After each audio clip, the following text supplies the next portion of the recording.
Hello guys, andito na naman ako. Magluluto na naman tayo ng ngayon baked chicken cream with mushroom. Here we go. Ito yung mga ingredients guys. Fresh mushroom, all-purpose flour, campbell, yan. Yung manok muna, linisin yung mga taba, alisin yung mga taba. Tapos, ilublob sa, sa flour. Yan.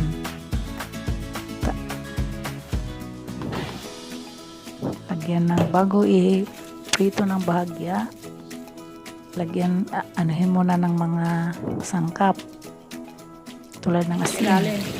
Yan, i-prito ng bahagya. Pero bago i-prito ng bahagya, i-prito, lagyan, ilublob muna sa flour. Tapos initin yung isang latang cream Campbell with mushroom. Then itong chop na mushroom ilalagay na doon sa napritong chicken. Ilalagay sa oil tray. Then ilalagay ng paprika for coloring. And guys, yan. Ilalagay na sa oven.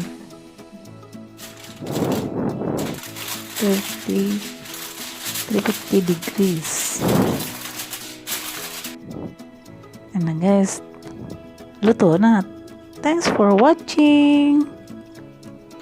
Yan ang aking sheep hook anti-frizzy. Hello. Yummy yummy. Kain na na.